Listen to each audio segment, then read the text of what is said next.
एक किताब जिसका मैंने कल शायद जिक्र किया था, ये किताब लिखने वाला कोई कनाडा का राइटर है जिसका नाम है विलियम गार्डन।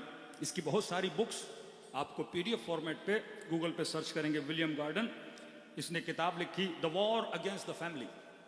20 साल पहले इस बंदे ने किताब लिखी कि ये जो निज़ाम वेस्टर्न वर्ल्ड में आया है, इसने सबसे पहले अपनी बातों को मनवाने के लिए फैमिलीज का स्ट्रक्चर तबाह बर्बाद किया।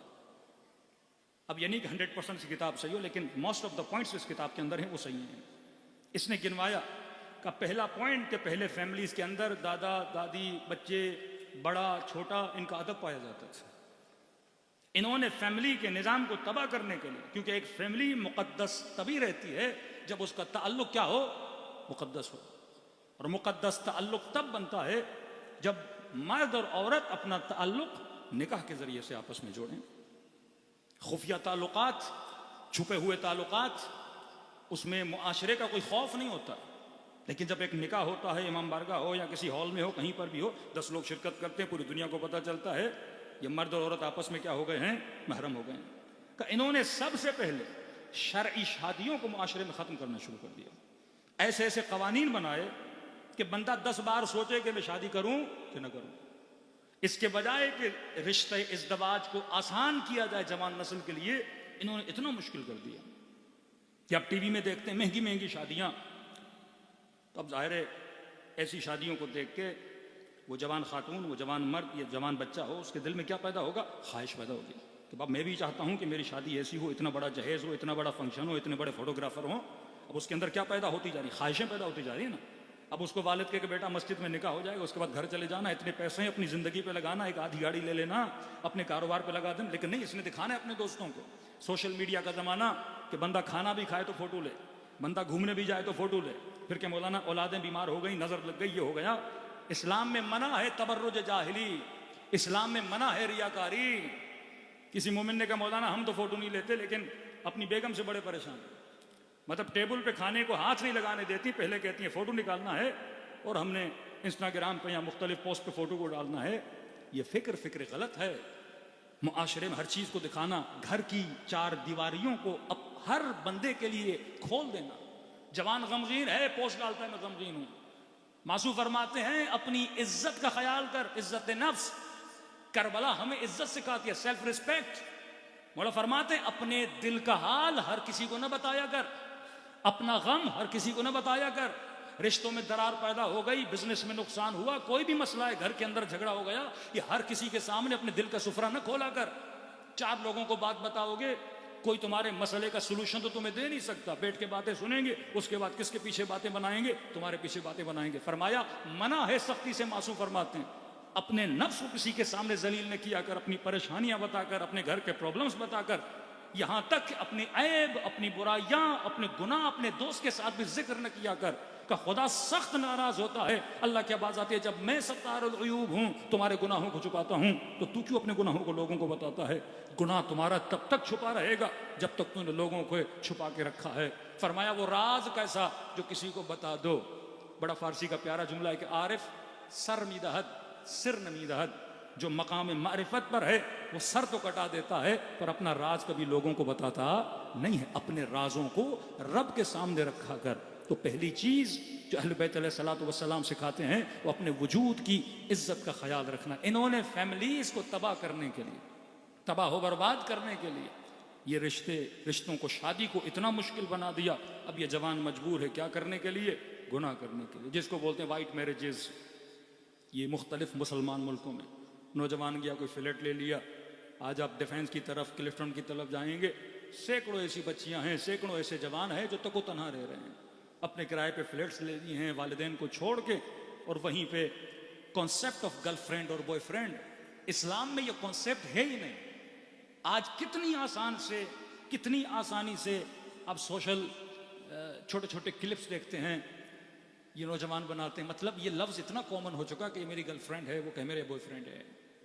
फैमिलीज के अंदर ये चीज आ गई क्योंकि आज जब अपनी बच्चियों को को एजुकेशन में भेजोगे, मसला यह है कि आप ये चाहते हो कि आप बच्चे को पानी में भी भेजो लेकिन उसका बदन गीला ना हो। इम्पॉसिबल है। इस्लाम कायदा बताता है, कानून बताता है। अगर कायदे कानून पे अमल किया बचोगे, अगर कायदे कानून पे अमल न किया, बड़े से बड़े मुज्तहिद भी हो, बड़े से बड़े आयतुल्ला भी हो, बचने का कोई इम्कान नहीं है। कानून महरम और ना महरम, कानून मिक्स गैदरिंग हराम है इस्लाम में। क्या मौलाना कजन हैं, खालाजाद हैं, चचाजाद हैं, मामूजाद हैं, अपनी जगह, लेकिन जब कोई नामहरम है हाथ मिलाना, जब कोई नामहरम है बालिग होने के बाद अपने बालों को जाहिर करना, इस्लाम में हराम है।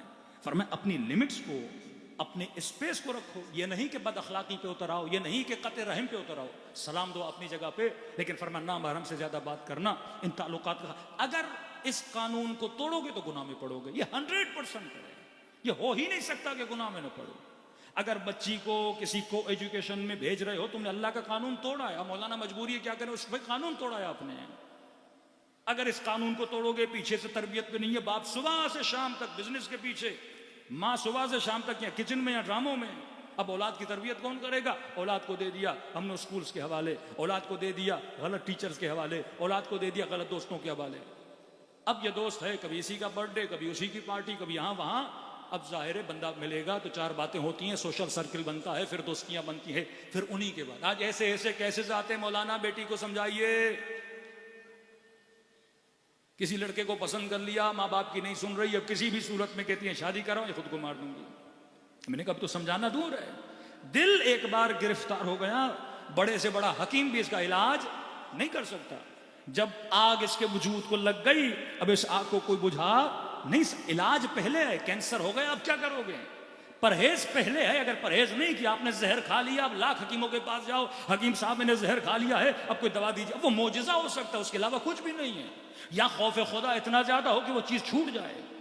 मोहब्बत इतना खतरनाक मामला है, तभी फरमाया क्योंकि अल्लाह इंसान की नेचर को जानता है। उस नेचर को जानते हुए जिस तरह 2+2 4 होता है, इसी तरह खुदा ने कानून बनाए हैं, कुरान ने कवानीन बताए हैं। जब तक आप उन कवानीन पे नहीं चलोगे, आपकी जिंदगी कभी बच नहीं सकती। अब इनको पता था, यूनिवर्सिटीज ऐसी बनाओ, एजुकेशन सिस्टम ऐसा बनाओ कि नौजवान नस्ल, फिर इंटरनेट, फिर मुख्तलिफ दोस्तियां, अप्रोच इतनी गुनाह की आदत। अब हलाल अगर जवान करना चाहे तो शादी मुश्किल, खर्चे इतने, मसाइल इतने, वालिदैन की सख्तियां इतनी कि मौलाना बेटी अभी बैचलर कर रही है, अभी शादी नहीं करा सकते।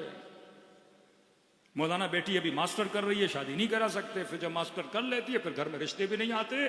फिर वो लड़की कहती है खुदा मेरे माँ बाप पर जो करना है करे। आज मेरी एक खातून रो रही थी, कहती बाप ने कहा मैंने आपको पढ़ाना है, बैचलर पढ़ा दी, मास्टर पढ़ा दी, कि मौलाना घर में रिश्ता ही नहीं आता। जो एज खुदा ने रिश्ते की रखी है, जब इंसान अवातिफ इमोशंस के एतबार से अपने हाई पे होता है, उस वक्त खुदा ने कहा इसकी क्या करवाओ, शादी करवाओ। अगर आप टाइम पे चीज़ों को नहीं करोगे, टाइम गुजर जाएगा, उसके बाद रिश्ते नहीं आते, फिर ये बच्चियां घरों के अंदर बैठ जाती हैं। तो इन्होंने एक ऐसा निज़ाम बनाया, ये निज़ाम सोशल मीडिया के ज़रिए से, ये निज़ाम हाकिमों के ज़रिए से, ये निज़ाम इनकी मुख्तलिफ पॉलिसीज़ के ज़रिए से आपकी नस्लों में आता है। तो ये लिखने वाला लिखता है सबसे पहले इन्होंने फैमिली को तबाह करने के लिए हराम शादियाँ, हलाल रिश्तों को ख़त्म किया, सफ़ेद शादियाँ। आप चले जाइए यूके में, यूरोप में, आप देखेंगे उनके स्कूल्स में जितने बच्चे हैं उनका डेटा निकालिए। 100 बच्चे हैं तो 70%, 60% बच्चे ऐसे हैं जिनके वालिद का पता नहीं है। एक ऐसा मुआशरा जहां ज़िनाज़ादे बच्चे पैदा होने लगे। अब जब नस्ल बिगड़ गई तो मासूम फरमाते हैं वलदुल हैज़ और वलदुल ज़िना, कि दिल में अहले बैत की हकीकी मोहब्बत नहीं आ सकती। ये अलकाबात क्यों दिए गए? क्योंकि अगर कोई रिश्ता हुर्मत इलाही को मद्देनजर रखते हुए नहीं बना, फिर उसका नतीजा बुरा होता है। क्यों हजरत लुकमान अपने बेटे को नसीहत करते, बेटा ये तवक्को न रखो, अगर तुमने दाना गंदुम का डाला है तो जो उगेगी, या जो का दाना तुमने जमीन में बोया है अब तवक्को करो कि चने वहां से निकलेंगे, नहीं, जो बोगे वैसी चीज बाहर निकलती है। तो ये कवानीन अहले बैत, ये वो इस्लाह जो इमाम हुसैन करना चाहते हैं। यजीद क्यों बना? पीछे उसकी तरबियत का असर है। करबला में अकबर क्यों बना? उसमें उनकी बड़ों की तरबियत का असर है। ये असर और तरबियत उम्मुल बनीन है कि अब्बास जैसे बेटे बावफा करबला में खड़े हैं। तो सबसे पहले इन्होंने फैमिली को तबाह करना चाहा। फैमिली को तबाह करने के लिए शादी मुश्किल कर दी ताकि ये हराम रिश्तों में पड़ जाएं। और फरमाया कि घरों में अब शादी तो कर ली, फिर औलाद पैदा नहीं करते।